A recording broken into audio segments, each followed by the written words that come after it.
Hello friends, आपका हमारे channel पर स्वागत है। आप देख रहे हैं मिस्टर एंड मिसिस एल। आज हम पढ़ने वाले हैं हिंदू मैरिज एक्ट 1955 के अंदर मेंटेनेंस से जो रिलेटेड सेक्शंस हैं उसके बारे में हम आपको बताने वाले हैं। जो सेक्शंस हैं वो 24 सेक्शन है, maintenance pendant light and expenses of proceeding. और जो दूसरा सेक्शन है हिंदू मैरिज एक्ट के अंदर वो है section 25 permanent alimony and maintenance. इन दोनों सेक्शंस के अंदर क्या डिफरेंस है वो भी आपको हम बताएंगे, लेकिन हम इस जो एपिसोड है इसके अंदर हम पढ़ने वाले हैं सेक्शन 24 के बारे में। चलिए शुरू करते हैं वीडियो। सबसे पहले सेक्शन 24 के अंदर लिखा क्या है, where in any proceeding under this act it appears to the court that either the wife or the husband as the case may be has no independent income sufficient for her or his support and the necessary expenses of the proceeding, it may on the application of the wife or the husband order the respondent to pay the petitioner the expenses of the proceeding and monthly during the proceeding such sum as having regard to the petitioner's own income and the income of the respondent it may seem to the court to be reasonable। अब हिंदी में आपको बताते हैं। इसके अंदर बताया गया है कि जो सेक्शन 24 है पेंडेंट लाइट एंड एक्सपेंसेस की एप्लीकेशन, जो कोई पिटीशन हिंदू मैरिज एक्ट के अंदर फाइल करते हैं उस पिटीशन के अंदर एप्लीकेशन केस के दौरान फाइल की जा सकती है या फिर केस के साथ फाइल की जा सकती है अगर हस्बैंड और वाइफ दोनों में से किसी के पास सफिशिएंट इनकम नहीं है खुद को सपोर्ट करने के लिए और जो केस में खर्चा होता है वो खर्चा करने के लिए। अगर कोर्ट को लगे तो कोर्ट किसी भी पार्टी को मंथली इंटैरी मेंटेनेंस पे करने के लिए कह सकती है। मंथली इंटैरी मेंटेनेंस से मतलब क्या है कि हर मंथ उसको मेंटेनेंस मिलेगा, लेकिन ये केस जब तक चलेगा तब तक मेंटेनेंस मिलेगा। केस जैसे ही ख़त्म होगा तो ये एप्लीकेशन भी ख़त्म हो जाएगी। हस्बैंड या वाइफ दोनों में से कोई भी सेक्शन 24 की एप्लीकेशन फाइल कर सकता है। दोनों क्लेम कर सकते हैं मेंटेनेंस के लिए और केस के खर्च के लिए जो केस में खर्च होने वाला है। इसमें ऐसा नहीं है कि वाइफ ही सिर्फ क्लेम कर सकती है मेंटेनेंस के लिए, एप्लीकेशन मूव करनी होती है सेक्शन 24 की, इसमें हस्बैंड भी कर सकता है मूव। अब इसमें पेंडेंट लाइट का मतलब क्या है? इसका मतलब है कि केस के पेंडिंग के दौरान, अगर केस के पेंडिंग के दौरान जो एप्लीकेशन फाइल होगी सेक्शन 24 की, इसका मतलब वो है फाइल की जा सकती है और मेंटेनेंस लिया जा सकता है। सेक्शन 24 में जो मेंटेनेंस मिलेगा वो इंटरिम ऑर्डर होगा। इंटरिम ऑर्डर क्या होता है कि कोर्ट की प्रोसीडिंग के दौरान इंटरिम ऑर्डर हो जाता है मेंटेनेंस के लिए, ठीक है। और जो फाइनल ये जो ऑर्डर होगा फाइनल नहीं होगा, केस की प्रोसीडिंग के दौरान ही जो मेंटेनेंस है वो मिलेगा।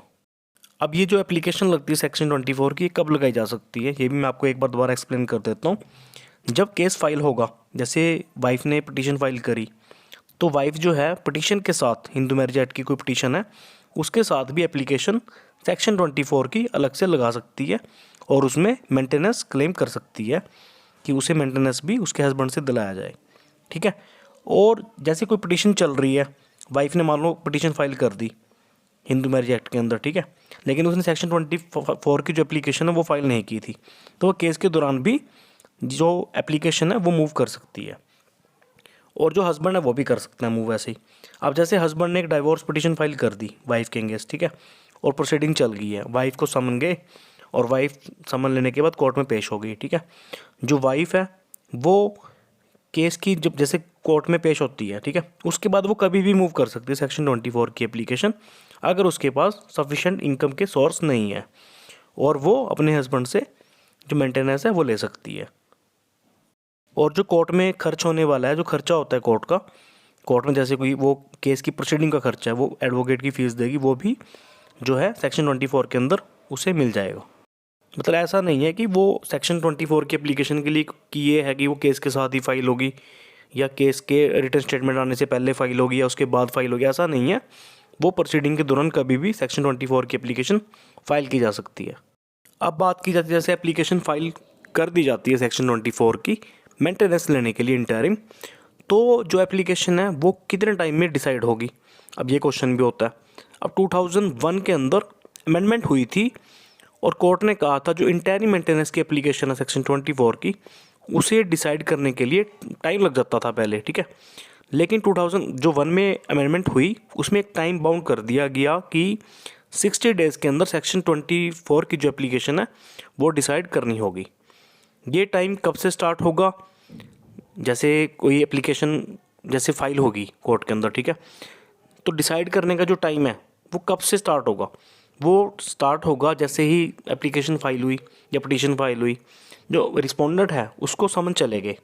जैसे उसको समन मिलते हैं, नोटिस मिलता है केस का, वहीं से वो 60 डेज़ का टाइम स्टार्ट हो जाता है।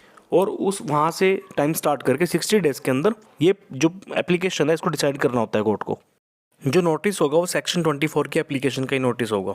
अगर प्रोसीडिंग के साथ जो पिटीशन फाइल हुई है उसकी प्रोसीडिंग के दौरान 24 की एप्लीकेशन लगी, तो जैसे उसको समन मिलेंगे या उसकी नॉलेज में आया रिस्पोंडेंट की एप्लीकेशन लगी है, तो 60 डेज़ के अंदर कोर्ट को डिसाइड करनी होती है वो। अब बात करते हैं, जैसे हमने आपको बताया था सेक्शन 23 के अंदर कि अगर पार्टीज़ का कंडक्ट ठीक नहीं होता, अगर वो खुद पार्टी गलत है, तो उस पार्टी को कोर्ट में रिलीफ नहीं मिलता जब केस डिसाइड होता है। तो अब हम सेक्शन 24 के अंदर भी इसी तरह से बात करने वाले हैं, आपको बताने वाले हैं जो एक बहुत ज़्यादा इम्पोर्टेंट एक जो पॉइंट है वो क्या है। अगर एप्लीकेंट जो है जिसने सेक्शन 24 की एप्लीकेशन मूव की है उसका कंडक्ट ठीक नहीं है, जैसे उसने खुद तो क्रुएल्टी की, ठीक है, या अडल्ट्री की हो जो एप्लीकेंट है उसने, और वही एप्लीकेशन लगा रहा है सेक्शन 24 के लिए, ठीक है, और उसका जो कंडक्ट है वो इरेलीवेंट है कि उसने खुद अडल्ट्री की या क्रुएल्टी की, ठीक है, लेकिन जो 24 की एप्लीकेशन है जब वो डिसाइड होगी तो कोर्ट इस बात को नहीं देखेगी कि जो एप्लीकेंट है वो खुद गलत है। जो सेक्शन 24 की एप्लीकेशन है वो जब वो डिसाइड होगी तो कोर्ट जो एप्लीकेंट के फेवर में ही ऑर्डर करेगी, उसे मेंटेनेंस देगी जो इंटरी मेंटेनेंस है। जो एप्लीकेंट है उसका जो कंडक्ट अगर ख़राब है तो इस चीज़ का कोई इफेक्ट सेक्शन 24 की एप्लीकेशन के ऊपर नहीं पड़ेगा, चाहे इसके अंदर जो रिस्पोंडेंट है वो प्रूव भी कर दे। लेकिन कोर्ट कहेगी कि आप इस जो आपका पॉइंट है इसको आप बाद में प्रूव करना, क्योंकि जब केस डिसाइड होगा तब जो सेक्शन 23 हमने आपको बताया था उसके अंदर जो कोर्ट है वो एप्लीकेंट को रिलीफ नहीं देगी।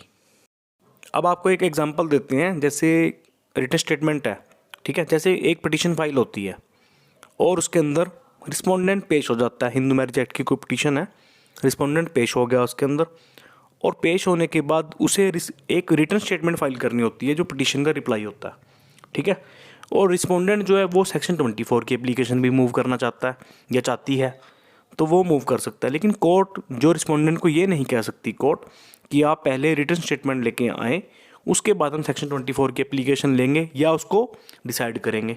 कोर्ट उसे ये नहीं कह सकती आप जो सेक्शन 24 की एप्लीकेशन है वो मूव अभी मत करें, आप डब्ल्यूएस के बाद मूव करें, ऐसा नहीं है। मतलब रिटन स्टेटमेंट जो है उसका अलग टाइम होता है, उसके लिए अगर डेट मिलती है उसे वो मिल सकती है कोर्ट से अगर उसे टाइम चाहिए। लेकिन जो सेक्शन 24 की एप्लीकेशन है उसके ऊपर कोई इफेक्ट नहीं होगा। सेक्शन 24 की एप्लीकेशन को कोर्ट डिसाइड कर सकती है, मतलब रिटन स्टेटमेंट को देखते हुए ऐसा नहीं होता कि उसको डिसाइड ना करे 24 को या मूव करने से रोका जाए, ऐसा नहीं होता, वो मूव कर सकती है पार्टी, चाहे वो हस्बैंड है चाहे वो वाइफ है। Court can not reject your application on this ground you did not file written statement. Okay, order of maintenance can be made either before or after filing written statement, but if the petition of maintenance is dismissed, no any application for interim maintenance maintainable thereafter। मतलब क्या मतलब है कि अगर कोई application है वो dismiss हो जाती है इंटरिम मेंटेनेंस की, तो जो एप्लीकेशन है इंटरिम मेंटेनेंस की वो फिर से नहीं लगा सकता सेक्शन 24 या 25 की, अगर वो डिसमिस हो गई है मेन पिटीशन के बाद, क्योंकि सेक्शन 24 मेन पिटीशन के बीच में लगती है। अब बात करते हैं तो सेक्शन 24 की एप्लीकेशन है उसको जब कोर्ट डिसाइड करेगी तो कोर्ट किन बातों का ध्यान रखेगी। सबसे पहली बात, जो पार्टीज़ का कंडक्ट है वो मैटर नहीं करता, ठीक है, मतलब आपको हमने बता ही दिया। अब कोर्ट देखेगी क्या, किस बात को ध्यान में रखेगी उसके बारे में बात करते हैं। जो एप्लीकेंट है उसकी इनकम देखेगी कोर्ट, और जो रिस्पोंडेंट है उसकी इनकम को भी देखेगी, और सोर्स ऑफ इनकम देखेगी कि जो उनके सोर्स ऑफ इनकम है रिस्पोंडेंट के और एप्लीकेंट के वो क्या क्या है, ठीक है। और जो सबसे इम्पोर्टेंट जो एक और बात है वो क्या है, जो रिस्पोंडेंट है उसके ऊपर कौन कौन डिपेंडेंट है, उसके मदर फादर हैं सिस्टर्स हैं, इसको भी कोर्ट देखेगी। ऐसा नहीं है कि अगर रिस्पोंडेंट जितना कमा रहा है कोर्ट उसका 50% जो है वो एप्लीकेंट को दे देगी सेक्शन 24 के एप्लीकेशन के अंदर मेंटेनेंस का, ऐसा नहीं होता। कोर्ट देखेगी कि रिस्पोंडेंट के माँ बाप जिंदा हैं या उसकी सिस्टर्स हैं जो अनमैरिड हैं, वो डिपेंडेंट है ना उसके ऊपर। अगर रिस्पोंडेंट के ऊपर, रिस्पोंडेंट जो है अगर उसका कोई मतलब बच्चा है उसके पास कोई रिस्पोंडेंट का, चाहे वो फर्स्ट मैरिज से हो और वो उसके साथ रह रहा है, तो वो भी तो डिपेंडेंट हुआ ना, छोटा बच्चा है अगर कोई, उसकी सारी ड्यूटी रिस्पोंडेंट की है। तो कोर्ट ये बात भी देखेगी कि जो रिस्पोंडेंट है उसके ऊपर कौन कौन डिपेंड करता है, किस किस को मेंटेन करता है रिस्पोंडेंट, उन सबको देखते हुए उसके बाद ही कोर्ट जो है मेंटेनेंस अलाउ करेगी कि कितना जो है एप्लीकेंट को मेंटेनेंस देना चाहिए पर मंथ। जो इंटरिम होल्डर होगा उसके हक में तब होगा।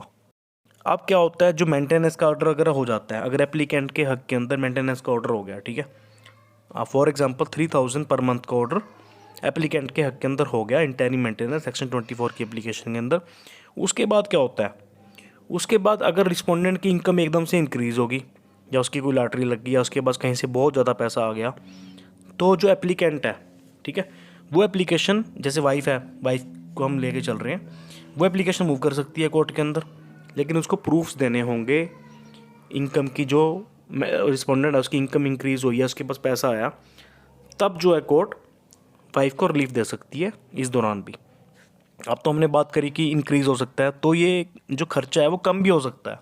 अब कम होने की बात करते हैं, अगर मेंटेनेंस कम भी हो सकता है, वो कैसे होगा, अगर जो रिस्पोंडेंट है, ठीक है, रिस्पोंडेंट के खिलाफ ही ऑर्डर होता है।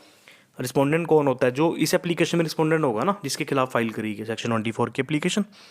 जैसे रिस्पोंडेंट है, ठीक है, वो एक जॉब करता है, उसकी अच्छी खासी सैलरी है, 50,000 सैलरी है, ठीक है, और वाइफ को कोर्ट ने जो मेंटेनेंस दिया था पर मंथ सेक्शन 24 की एप्लीकेशन में वो 10,000 दिया था, ठीक है। और इन दी मीन टाइम क्या होता है, जो रिस्पोंडेंट है उसको नौकरी से निकाल दिया जाता है किसी रीज़न की वजह से, कुछ भी हो सकता है, और उसकी नौकरी चली गई। जैसे लॉकडाउन चल रहा था, नौकरी चली गई किसी की, किसी ने छोड़ दी, वहाँ से कहीं और जॉब करने लग गया, तो पहले 50,000 थी, उसके जो ऊपर डिपेंड थे लोग, ठीक है, वो सारा कुछ देखते हुए कोर्ट ने 10,000 पर मंथ दिया था वाइफ को कि आपको इतने मिलेंगे।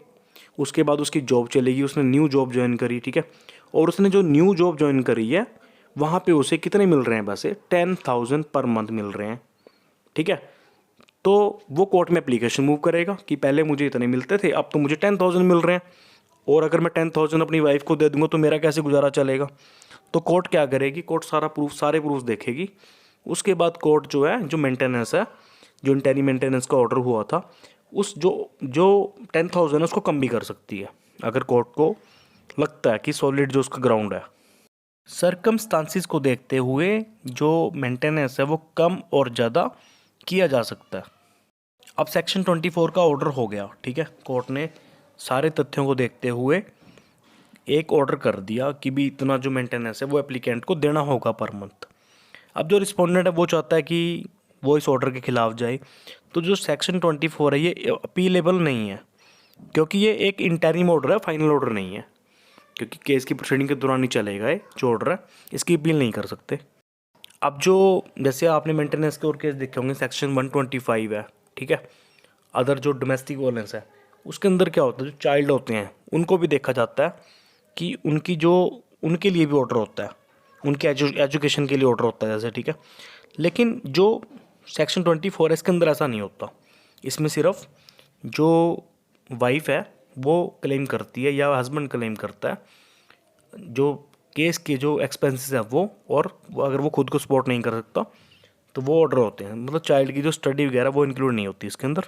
अब हम जो नेक्स्ट एपिसोड होगा, नेक्स्ट जो पार्ट हम आपसे शेयर करने वाले हैं, उसके अंदर हम सेक्शन 25 के बारे में पढ़ेंगे, जो परमानेंट एलिमोनी एंड मेंटेनेंस से के बारे में बताता है। सेक्शन 24 हमने बताया आपको कि जो सेक्शन 24 की एप्लीकेशन है वो हिंदू मैरिज एक्ट की किसी भी पिटीशन के अंदर पिटीशन के साथ फाइल हो सकती है, या फिर पिटीशन के दौरान पिटिशनर फाइल कर सकता है, या रिस्पोंडेंट भी फाइल कर सकता है, हस्बैंड वाइफ कोई भी फाइल कर सकता है। अगर वो खुद को मेंटेन नहीं कर सकता, वो मेंटेनेंस क्लेम कर सकता है या कर सकती है, या और जो केस के एक्सपेंसेस हैं उसको उसके लिए एप्लीकेशन मूव कर सकता है या कर सकती है। और कोर्ट क्या देखेगी, कोर्ट देखेगी कि उनके सोर्स ऑफ इनकम क्या है, कहाँ से वो इनकम करते हैं, ये सब कुछ देखते हुए, और डिपेंडेंट कौन है रिस्पोंडेंट के ऊपर, तब कोर्ट ऑर्डर कर देती है। तो आपको ये अच्छे से समझ आ गया होगा। आप वीडियोस को शेयर करें, एडवोकेट्स के साथ और जो स्टूडेंट्स हैं LLB स्टूडेंट्स उनके साथ इसको शेयर करें और हमें बताएं आपको वीडियो कैसी लगी है। और बाकी वीडियोस देखने के लिए आप प्लेलिस्ट हमारी चेक कर सकते हैं हिंदू मैरिज एक्ट की, और भी आप किस टॉपिक्स के ऊपर वीडियो चाहते हैं हम वो आपके लिए बना देंगे। Thank you very much.